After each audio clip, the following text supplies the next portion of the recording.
Eu sou enfermeiro já há 20 anos. Esse ano fez 20 anos que eu sou formado. Trabalhei 15 anos na terapia intensiva, em UTI. Hoje eu trabalho na gerência de ensino do Hospital Geral. Eu sou responsável pelo núcleo de educação permanente lá do hospital, mas eu também sou professor da UFRR, das disciplinas e módulos voltados à terapia intensiva, urgência e emergência, exames complementares, nessa linha de cuidados intensivos, né, de cuidados críticos aí. Tá, e aí hoje a professora Fabiana ela pediu para a gente falar um pouco sobre o processo de intubação. Mas aí foi o que eu falei para ela, antes de falar de intubação, a gente precisa falar da necessidade da intubação, da identificação da intubação, né? Da identificação de você dar um suporte ventilatório para essa pessoa. E dependendo da complicação, um suporte desde um catéter nasal até uma máscara e até mesmo um tubo orotraqueal, né? E aí, antes de falar do material, do processo de intubação, que vocês vão ver, falam, meu Deus, Fabrício, era isso daí? Ridículo, né? Então, o processo é muito simples, o processo de intubação e de organização do material. Mas o que não é simples é a gente identificar a necessidade de realmente ter que intubar, de realmente ter que colocar um catéter nasal, uma máscara, e não perder o time, né? Porque se você perder, às vezes, aquele momento, aí depois para reverter é muito difícil, né? Por isso que, antes de tudo, a gente precisa fazer a identificação. Então, vamos lá, né? Eu sei que vocês já devem ter ouvido isso, né, sobre a gasometria. Os alunos lá falam, pô, o professor só fala de gasometria, né? Mas a gasometria é a base da ventilação mecânica, né?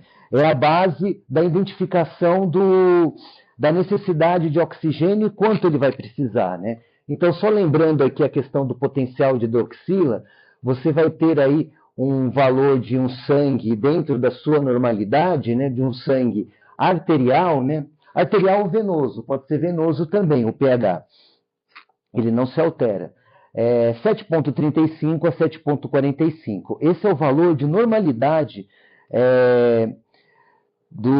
desse potencial de hidroxila de um sangue do paciente, ou venoso ou arterial. Abaixo disso, nós chamamos, um valor abaixo disso, nós vamos chamar de acidose, e um valor acima disso, nós vamos chamar de alcalose.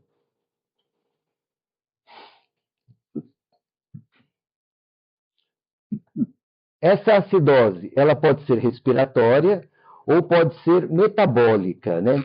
Ok, quando ela vai ser respiratória? Quando eu coletei o sangue arterial daquele paciente, passei pelo gasômetro, saiu aquele extrato lá de tudo que é análises que foram feitas, logo abaixo da identificação do nome do paciente, vocês vão ver lá PO2, que é a pressão parcial de oxigênio. Então, esse PO2, vamos colocar aqui do lado, colocar aqui. O PO2, ele tem um valor de normalidade que vai de 80 a 100.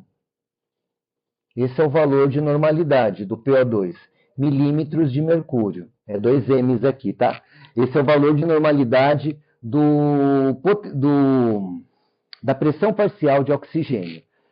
Ok, e nós temos também outro valor, a pressão parcial de dióxido de carbono, HCO3. Desculpe, PO2, né? PCO2. A pressão parcial de dióxido de carbono. Então, o que vai ser caracterizada? Uma acidose respiratória desse paciente. Quando essa pressão estiver abaixo de 80 e quando essa pressão de CO2 estiver acima de 45. Como a física deixa bem claro, né?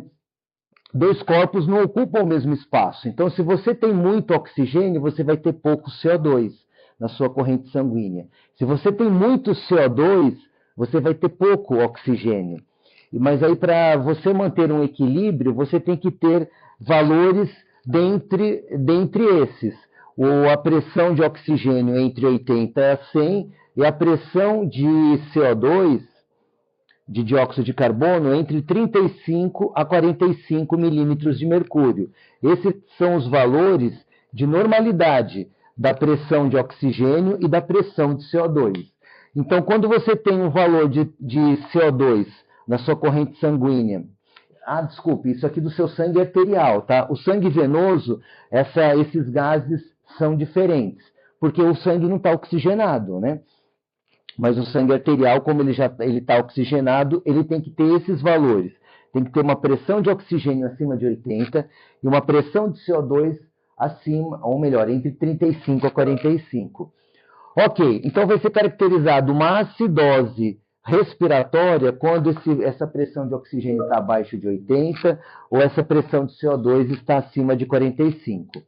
Nós temos também o HCO3, que é a concentração da molécula de bicarbonato, que ela vai estar na acidose metabólica, e ela vai caracterizar aí a acidose metabólica quando o seu valor estiver elevado. Quando ele está elevado, então o HCO3, que é a molécula de bicarbonato, ela tem que girar entre 22 a 26 milimols por litro. Tem literaturas que vai colocar de 19 a 29, mas é mais ou menos esse valor aqui. De qualquer maneira, qualquer intervenção, as intervenções vão ser feitas abaixo de 19 ou acima de 29. Abaixo de 19 vai ser administrado bicarbonato no paciente e acima de 29 vai ser feita a bomba de insulina nesse paciente, é um concentrado de insulina para abaixar esse bicarbonato do paciente. Isso não é comum. Isso na terapia intensiva é comum a gente administrar bicarbonato, mas retirar bicarbonato não é comum.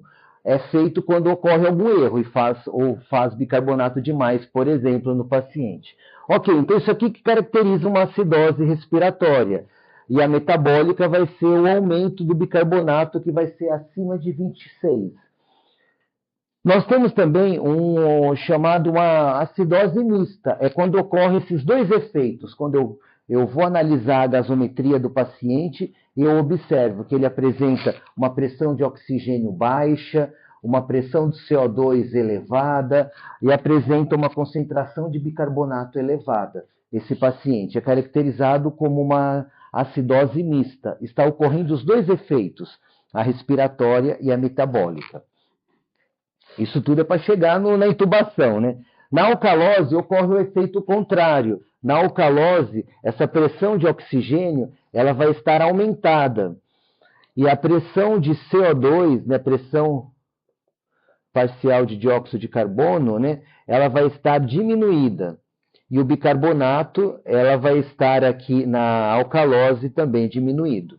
Então essa é a característica da alcalose respiratória, quando você tem uma pressão de oxigênio acima de 100 e uma pressão de dióxido de carbono abaixo de 35. É aquilo que a gente estava falando, se está subindo muito oxigênio, vai eliminando o CO2.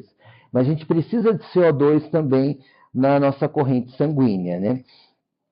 Isso aqui, fisiologicamente, não é comum ocorrer. Isso aqui ocorre de uma maneira mais comum na ventilação mecânica, quando ofertam oxigênio demais para o paciente. E oxigênio demais também mata, também leva a sequelas, também leva a comprometimento. Tanto que a chamada fração expiratória, né, ou FO2, né, do paciente, lembrando que em ar ambiente nós respiramos 21%, mas muitas vezes a gente acaba ofertando mais oxigênio porque ele está precisando naquele momento devido a alguma disfunção respiratória, por exemplo. Então a gente pode até ofertar um pouco mais de oxigênio, isso com uma bala de oxigênio, pelo fluxômetro, a gente pode estar ofertando até 15 litros, né, que vai equivaler a 80%, a gente já vai ver esse cálculo, e como a gente transforma esse litro em porcentagem. Mas se, por exemplo, eu oferto 15 litros, significa que eu estou ofertando 80% de oxigênio. Para ofertar 100% de oxigênio, eu só consigo ofertar pelo ventilador mecânico. É o único que oferta 100% de oxigênio. E aí tem um outro detalhe. Se eu ofertar mais de 60% de oxigênio por mais de 48 horas, eu levo esse paciente à lesão cerebral. Então, eu mato o meu paciente também, né? Mas às vezes não tem jeito. E isso muitas vezes ocorre na UTI, mas a gente já até avisa o familiar, olha, sua filha, infelizmente, devido ao trauma, ela está precisando aí de 80% de oxigênio para ela poder manter viva, mesmo na ventilação mecânica, mesmo num módulo pressórico, mesmo com uma PIP muito alta, mesmo com valores ventilatórios muito elevados, ela ainda precisa de muito oxigênio.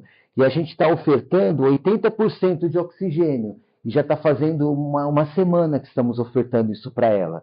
Então, ela pode sair da UTI, ela pode se recuperar, mas ela vai sair com sequela. Então, isso na hora do boletim médico, o médico já deixa isso muito claro para a família. Minha filha saiu toda sequelada. Por quê? Né? Infelizmente, não teve jeito. Para manter ela viva, ela recebeu mais de 80% de oxigênio por mais de 48 horas. E aí o organismo não aguenta. Então, por isso que o excesso de oxigênio também mata. E às vezes a gente observa isso na ventilação mecânica. Eu pego um resultado de gaso, vejo, meu Deus, o PO2 do paciente 150. Epa, tem que abaixar isso, né? Eu não posso ficar deixando isso muito elevado. Eu estava até vendo aqui, né? Vocês não têm fisioterapeutas à noite aqui no hospital, né? Pela legislação, pela RDC de 2012, né, que determina a organização da terapia da UTI, né, ela determina que a terapia intensiva tem que ter fisioterapeuta 21 horas durante o dia. 21 horas não, 18 horas durante o dia. Ou seja, e as outras 6 horas, né? Quem cuida do paciente, né? É a enfermagem. Hoje no HGR você tem fisioterapeuta na terapia intensiva 24 horas, mas é devido ao sindicato deles que é forte nesse sentido, né? Agora aqui que não tem a noite toda, é pior ainda. Eu fiquei até meio assustado com isso. E aí aumenta a responsabilidade de vocês. Então, por exemplo, lá no início do plantão às 19 horas, eu coletei a gaso do meu paciente e identifiquei lá um PO2 lá acima de 100, epa, chame o médico e busquem abaixar isso. E vejam se não há a possibilidade de... Aí tá, você vai lá no início do plantão, 19 horas, não sei se tem essa rotina aqui, né? Mas no início do plantão coletar a gaso de um paciente grave. Aí vocês não têm UTI ainda aqui, mas quando tiver, daí lá no início, às 19 horas, coletou a gaso do paciente e identificou que ele apresenta um PO2 lá de 135 milímetros de mercúrio, né? Isso às 19 horas. Eu vou deixar ele até o outro dia, 12 horas, com um PO2 tão elevado, daí eu vou lá ver o FO2 do paciente. Está sendo ofertado para esse paciente 80%. Epa, é muito oxigênio, então eu posso abaixar um pouco. É claro que é bom a gente estar em sintonia com o médico. Falou, doutor, peraí, pela gaso dele aqui, ele está com PO2 muito elevado. E devido, provavelmente, a FO2 dele que está alta. Não seria interessante abaixarmos? Ok, então vamos abaixar esse FO2 para diminuir isso daqui. Se eu deixar esse paciente 12 horas com PO2 elevado devido a um FO2 muito alto, acima de 60%, né, eu estou causando microlesões no cérebro dele. Aí depois ele vai sair daqui meio sequelado, puxando uma perna, não falando direito. Quando se fala em PO2, nós temos aí, como eu estava falando, né, o valor de normalidade ele é de 80 a 100 milímetros de mercúrio. Né? Esse é o valor de normalidade dessa pressão parcial de oxigênio. Acontece que depois dos 60 anos, você começa a ter uma perda alveolar mais acentuada. Dependendo dos seus hábitos, né, essa perda pode ser até maior. Se ele é fumante, se ele mora com fumante, se ele, enfim, dorme mal, tem hábitos, tem uma qualidade de vida ruim, essa perda alveolar vai sendo mais acentuada. Então não tem como você comparar uma pessoa de 85, 90 anos com um jovem de 20 anos. Esse jovem vai ter uma vitalidade, vai ter uma capacidade respiratória muito mais desenvolvida, muito melhor do que esse idoso, que foi tendo seu pulmão literalmente comprimindo, diminuindo mesmo, que ele foi perdendo alvéolos, né?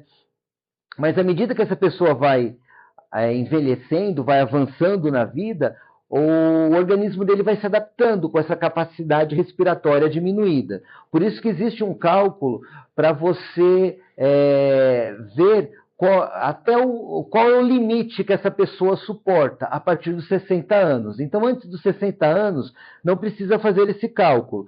Mas depois dos 60 anos, principalmente uma idade mais avançada, lá para os 80, é bom a gente fazer para nos levar um susto. Senão você pega o resultado de gaso, você passa numa enfermaria, né, tem um vozinho lá de 90 anos ali na enfermaria.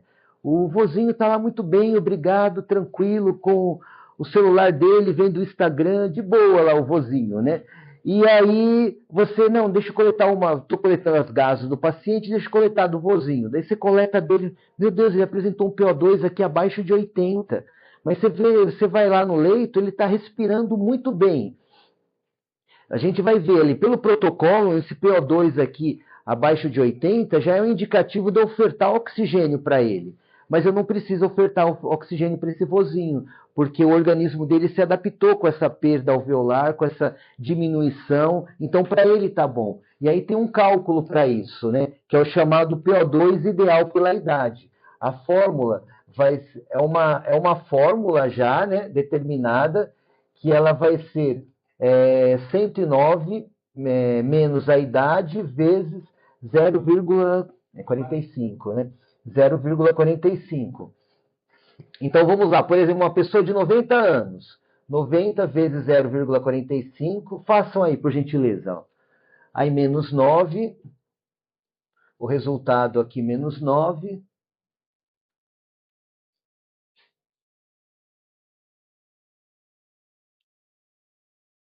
Deu quanto? 90 vezes 0,45, menos 9, menos 109, desculpe.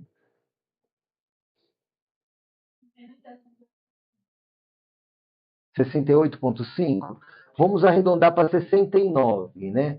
Ou seja, esse senhor de 90 anos, esse senhor aqui é de 90 anos, ele pode apresentar um PO2 de até 69 que ele suporta, que ele está bem. E sem falta de ar, sem dispneia, sem nada. Então, esse primeiro cálculo é para te dizer, olha, se eu pegar uma pessoa muito avançada e coletar gaso dele e ver que deu um resultado um pouco mais baixo, não preciso me assustar. Tá ótimo, porque o organismo dele ainda suporta. Um jovem não, um jovem com valor desse é quase intubação. É no mínimo máscara, nem catéter nasal serve mais, mas para esse idoso está tudo bem.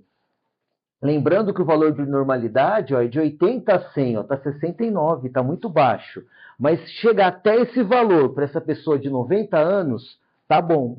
Então esse cálculo é para me ajudar aí a ver esses limites, né, que suporta o organismo da pessoa idosa, né? Esse seria o primeiro.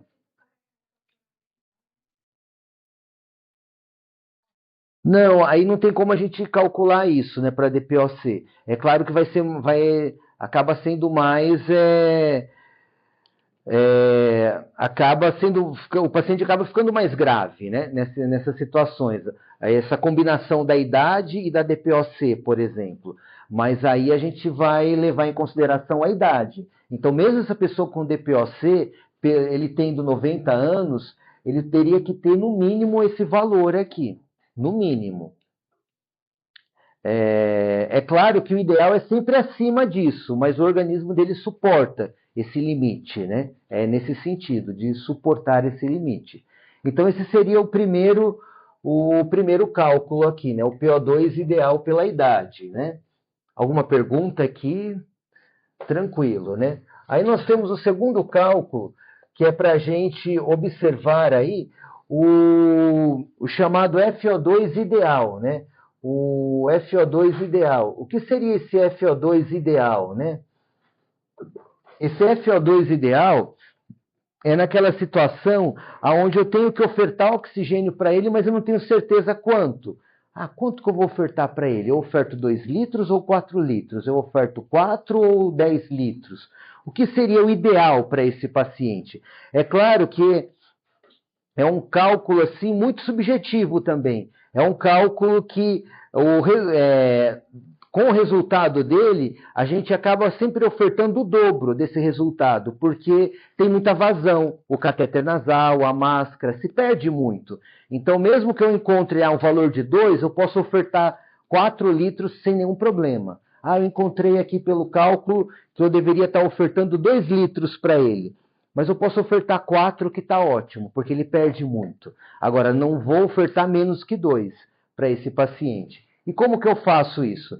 Aí, pela regra, né, FO2 ideal não, FO2 desejado, né? O FO2 desejado. Então, esse FO2 desejado é o quanto que eu desejo que esse paciente apresente. Lembrando que o quanto que eu desejo, não, o quanto que eu desejo colocar ali no ventilador ou na bala de oxigênio, né? Então, como que a gente faz aqui? Eu pego o PO2 do paciente desejado. O que seria esse PO2 desejado? O quanto que eu quero que ele tenha de PO2. Lembrando que o valor de normalidade é de 80 a 100. Vamos pensar no paciente jovem aqui, né? Eu vou fazer vezes o FO2 desse paciente conhecido. O que seria esse FO2 conhecido?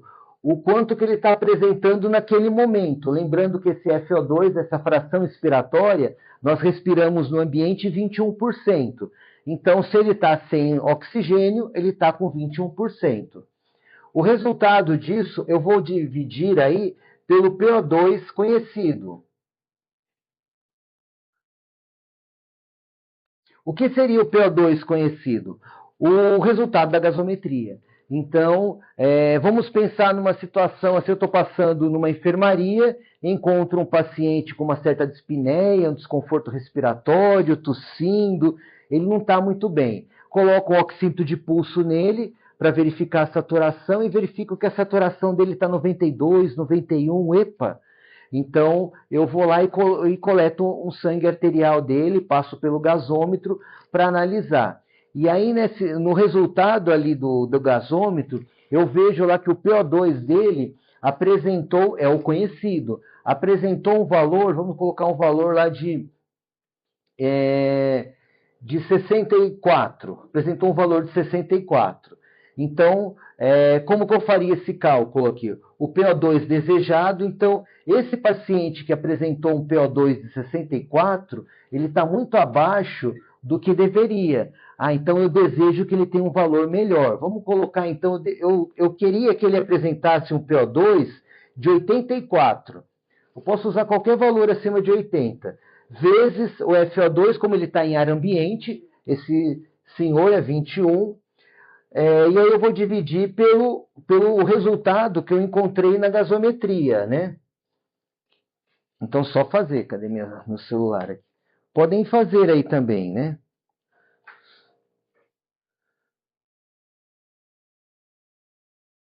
É 84 vezes 21 dividido por 64, né? 27,5 podemos arredondar para 28, né? 28% de FO2. Então, esse paciente, eu tenho que estar ofertando para ele, no mínimo, 28% de oxigênio para ele melhorar. No mínimo, no mínimo. Mas eu posso ofertar o dobro disso, tá? Para ajudá-lo ainda melhor, porque ele está apresentando um PO2 de muito baixo. Mas o mínimo seria isso, eu não posso ofertar menos do que isso. E aí a gente... já está até aqui, né? Vai ser 2 litros, no mínimo 2 litros, mas o ideal é ofertar o dobro disso, para melhorar mais ainda. Então eu posso ofertar 4 litros, que daí se eu for usar uma bala de oxigênio, né? Esses 4 litros ali é equivalente, que vão ser 36%, né? Eu vou abrir aqui o fluxômetro em 4, né? Eu vou estar ofertando 4 litros para ele, que é equivalente a 36%. Esse cálculo aqui ele vai me dar em porcentagem.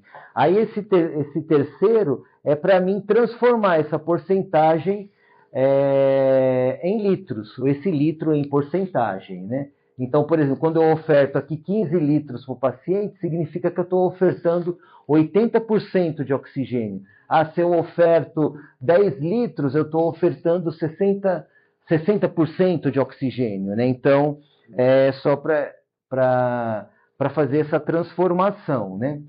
Então, esse segundo cálculo aqui, para mim, ofertar oxigênio com mais exatidão. Mas o ideal é sempre o dobro. Depois que eu encontrei um resultado, eu dobro isso, para melhorar, devido a essa perca que tem numa máscara, num catéter, que ele acaba perdendo muito.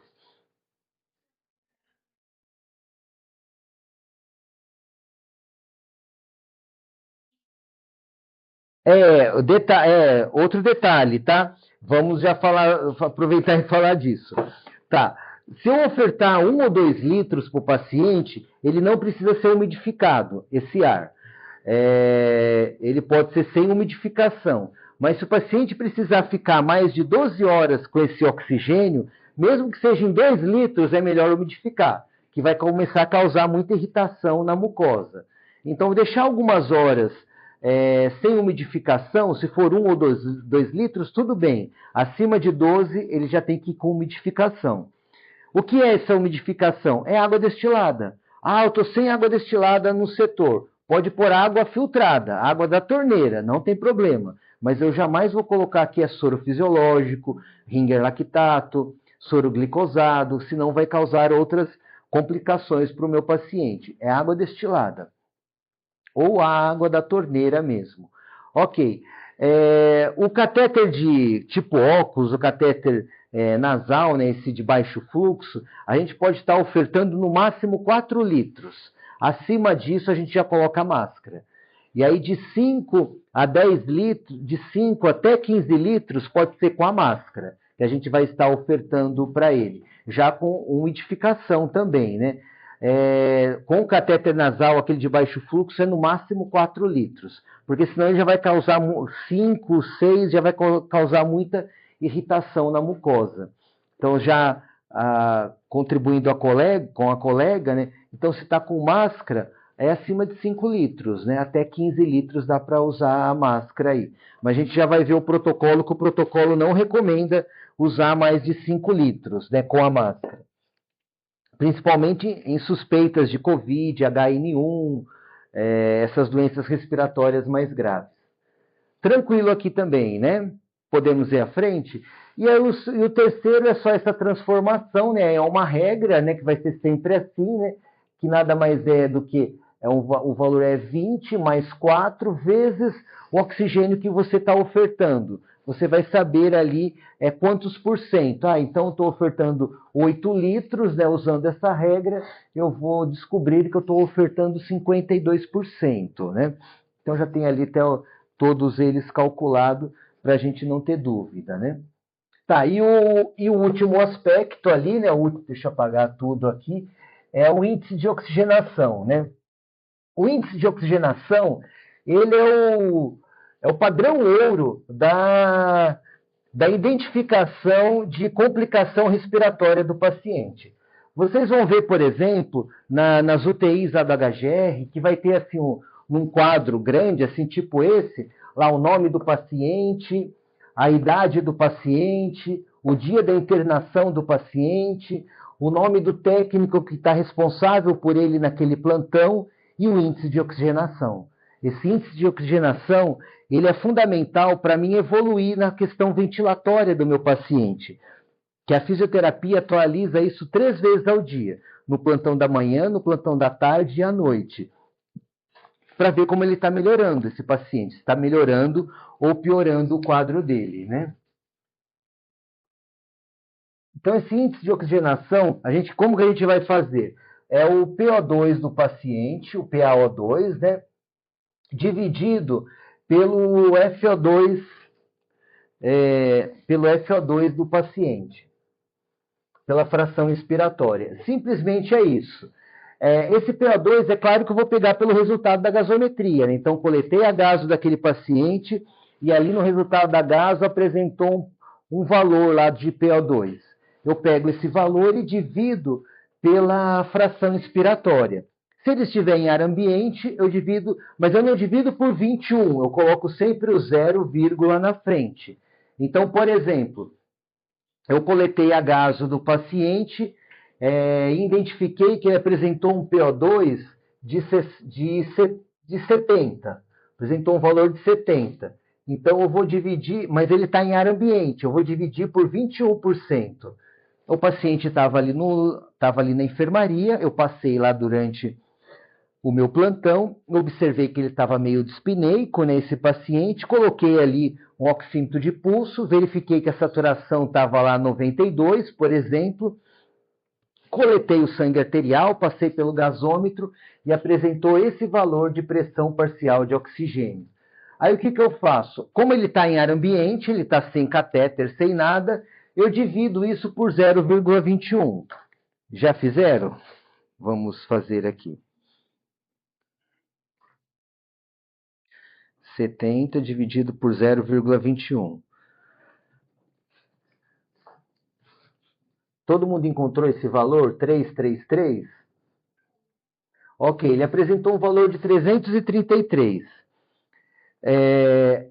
O índice de oxigenação ele vai te dar uma tabulação de complexidade do paciente. Então, se o paciente apresentar um valor maior que 300, se ele apresentar um valor maior de 300, ele está bem, esse paciente.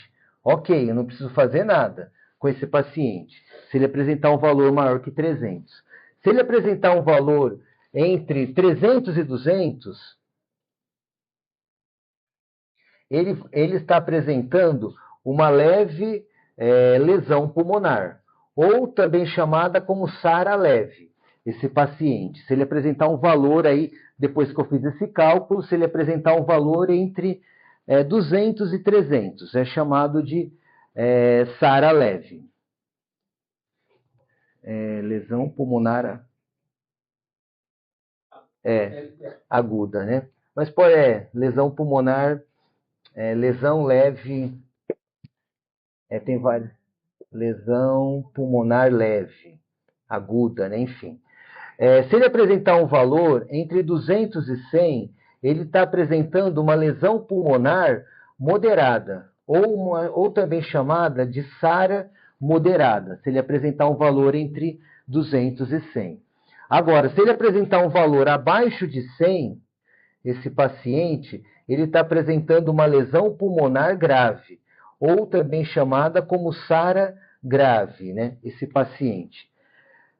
E aí a literatura ela lembra o seguinte: se ele apresentar um valor entre 100 e 200, já pode ser um indicativo de intubação. É claro que você vai ter que avaliar mais outras coisas. Você vai ter que avaliar ali a questão da pressão de oxigênio, se ela está com um valor abaixo de 63.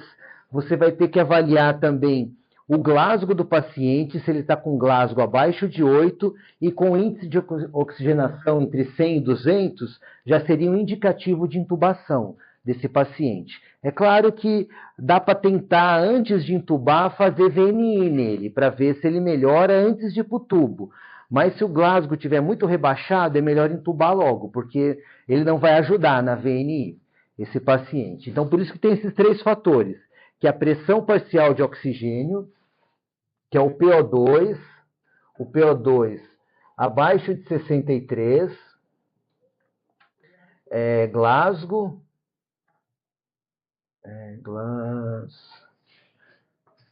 cadê?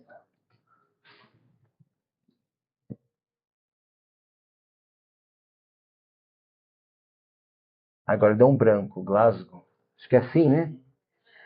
Glasgow abaixo de 8, né? E o índice de oxigenação entre 200 e 100. Se ele apresentar esses 3 fatores, é tubo. Indicação de intubação desse paciente. Agora, se ele apresentar o índice, ele apresentou essa mesma característica, com um índice de oxigenação abaixo de 100, é intubação imediata, aí não tem nem o que discutir. Se ele apresentar isso aqui, ainda dá para tentar a VNI. Agora, se ele apresentar um valor abaixo de 100, tem que parar tudo e intubar esse paciente imediatamente.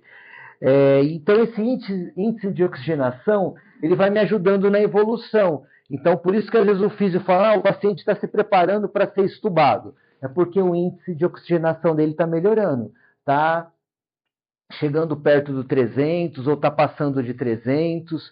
Então, ele está com índice de oxigenação bom, esse paciente. Então, ele é o padrão ouro, assim, da ventilação mecânica. Por isso que a físio faz muito isso. Depois que pega ali o resultado de gaso, ela faz esse cálculo aqui para saber como é que está esse paciente.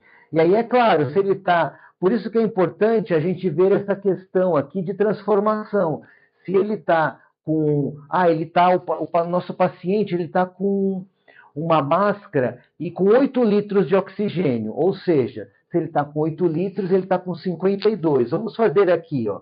Se desse essa mesma coisa, o paciente está com uma máscara de oxigênio, com 8 litros, né, esse paciente, que equivale a 52%, né?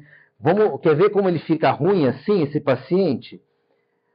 E aí, pela gaso dele, apresentou 70 dividido por 0,52, 134. O paciente aí, nesse caso, ele estaria muito mal, esse paciente, né? Ele apresentaria um valor aqui de 134, né? Um índice de oxigenação de 134, que, olha, ele é um paciente que o ideal era estar pensando em entubar ele mesmo. Então, isso já me ajuda a ver a questão da gravidade do paciente. Volto a repetir, eu passei num leito, vi um paciente meio dispneico, coloquei um oxímetro, vi que a saturação está um pouco baixa, coletei o sangue arterial, fiz a gaso dele, analisei, vi que apresentou um PO2 baixo, fiz esse cálculo, ele já estava com oxigênio, esse paciente, estava ali com uma máscara, com 8 litros, apresentou um valor desse? Para tudo que você está fazendo, chama o médico imediatamente e se prepare que esse paciente pode estar evoluindo para uma intubação. Não dá para esperar muito. Vai ter que ser, no mínimo, aqui uma VNI nesse paciente, no mínimo. Agora, se ele estiver já meio desorientado, com Glasgow um pouco baixo, a VNI ele não vai ajudar. E aí é melhor entubar logo esse paciente. Por isso que eu estava falando do time. Você perdeu esse tempo, já era. Para reverter isso vai ficando muito difícil. É o que aconteceu com o meu amigo lá. Demoraram muito para intervir com ele. Se tivessem feito lá no primeiro ou segundo dia já VNI, com toda certeza teria se recuperado, né? Esse protocolo ele foi desenvolvido no início de 2020, logo no início da Covid. É um protocolo que ele é o mais atual e ele é utilizado até hoje, esse protocolo de oxigenoterapia. Ele foi desenvolvido em conjunto com as sociedades brasileiras de terapia intensiva médica, de enfermagem, de fisioterapia, com todas essas sociedades aí da terapia intensiva, dessas profissões que atuam mais com o paciente, principalmente enfermagem, físio e medicina. E até hoje ele é utilizado, não só para COVID, mas para qualquer insuficiência respiratória, né? A princípio foi para COVID, mas hoje ele é para qualquer insuficiência respiratória desse paciente. Então, aquilo que eu estava, volta àquela historinha, né? Você está passando ali na enfermaria, viu um paciente apresentando uma certa dispneia, para lá e avalia melhor esse paciente. Não deixa ele se agravar, né? Ele está sem monitorização. Pega lá um monitor, coloca lá o oxímetro de pulso e começa a avaliar, né? Aí então estou passando ali na enfermaria, apresentei um paciente lá dispneico, pego lá o oxímetro de pulso, coloco o oxímetro dele e verifico que ele está com uma saturação de 90%. Eu tenho que começar a fazer alguma coisa aí. O protocolo nos recorda que até 94% eu ainda não preciso fazer nada. Abaixo disso eu já preciso intervir, salvo a gestante. Então, se é uma gestante, 94% é ruim. Essa saturação tem que estar 95, 96, tem que estar melhor. Não, 94 já é ruim para gestante. Mas uma criança, idoso, homem, mulher, enfim, os demais pacientes, até 94% de saturação é aceitável.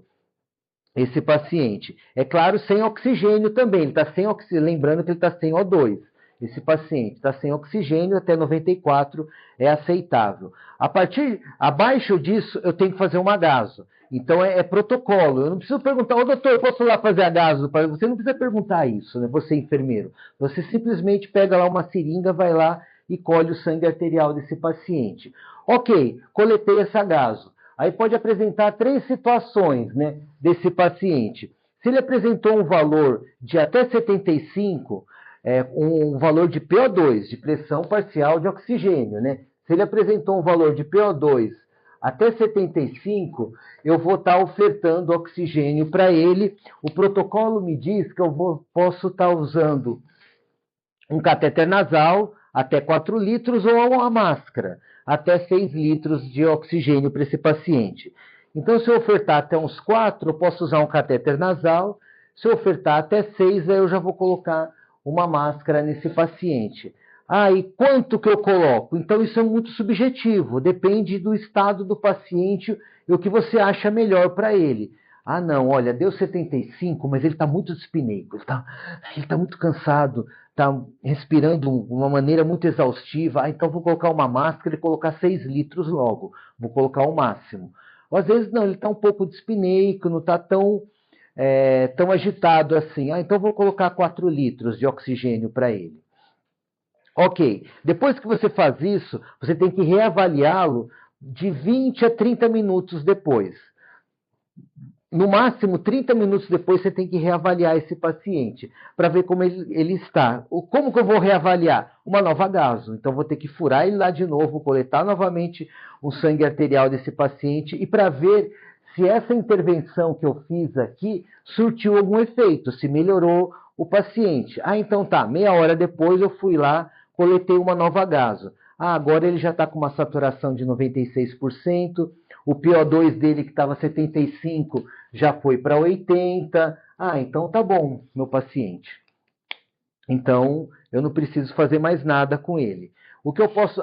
mas eu estava ofertando 6 litros. O que eu posso fazer é de em hora abaixar 1 litro. Não tirar de uma vez o oxigênio.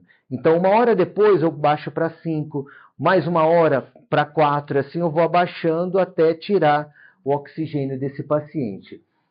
Isso eu vou fazer se eu não tiver médico por ali, mas eu faço com o médico também, mas eu vou informando ele, doutor, eu estou fazendo isso aqui devido a esse resultado da gaso. É claro que ele vai intervir e vai estar ali também contribuindo, né? Isso se o paciente apresentar um valor aí até 75, seria a primeira hipótese.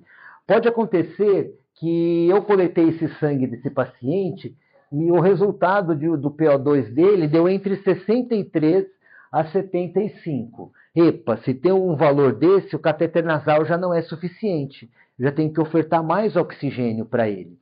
E nas suspeitas de Covid ou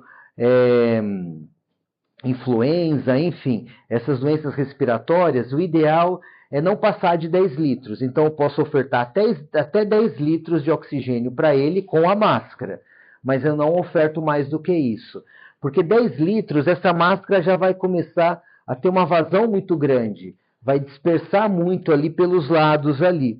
E numa infecção viral, vai acabar espalhando vírus para toda a enfermaria, para todo o ambiente, né? Contaminando outros pacientes ou até a equipe. Então, ele recomenda não fazer mais do que 10 litros. Se o paciente precisa de mais do que 10 litros, é porque ele realmente não está bem. Aí o ideal talvez seja entubar esse paciente. E aí já vem para a terceira hipótese aqui do que o protocolo diz. Olha, se eu coletei a gaso dessa pessoa e identifiquei um PO2 abaixo de 63, aí é o momento talvez de realmente entubar esse paciente. Aí a gente avalia 3 coisas nessa situação. Esse PO2 abaixo de 63, o Glasgow desse paciente, um Glasgow abaixo de 8, e a gente avalia também o índice de oxigenação que a gente viu anteriormente, né? E aí a gente vai fazer aí o cálculo desse índice de oxigenação. Então, ele apresentou aí esse PO2 abaixo de 63, um Glasgow abaixo de 8 e o índice de oxigenação abaixo de 200, pode ser que a gente precise intubá-lo o mais rápido possível. Então, é bom preparar o material para intubação e, é claro, comunicar ao médico imediatamente. Pode tentar reverter isso com a VNI, o paciente pode melhorar, ou não. Mas, como primeira conduta, poderia tentar com a VNI, para ver se ele melhora esse paciente. Se ele não melhorar, vai ser intubação. Agora, se ele apresentou esse resultado, apresentou um Glasgow abaixo de 8, mas apresentou um resultado abaixo de 63, um Glasgow abaixo de 8 e um índice de oxigenação abaixo de 100, aí não tem mais conversa. Aí tem que intubar mesmo, porque a gente já está perdendo tempo. Esse paciente pode, inclusive, não resistir mais. O meu amigo lá foi a óbito com índice de oxigenação de 92. Para ver que ele passou muito tempo. Mesmo sendo intubado, ele acabou não resistindo, né? Então, esse protocolo vem para nos dar esse subsídio, para saber, epa, a partir de agora eu tenho que realmente fazer alguma coisa, ou colocar um catéter, ou colocar uma máscara, ou preparar a intubação. E o médico não precisa estar mandando fazer isso. Eu vou fazendo, eu comunico ele, ó, doutor, eu coloquei um catéter nasal no paciente por esse resultado de gaso. Porque, segundo o protocolo, ele já nos diz que eu já tenho que estar ofertando oxigênio para ele. Se eu não falasse dessas coisas que eu falei anteriormente, seria mais complicado entender o protocolo, né? Assim ficou muito mais claro, né? Da grande necessidade. Então, o mais importante do que preparar para a intubação é você saber a necessidade da intubação do paciente, é saber da necessidade de ofertar oxigênio para ele, para minimizar as complicações.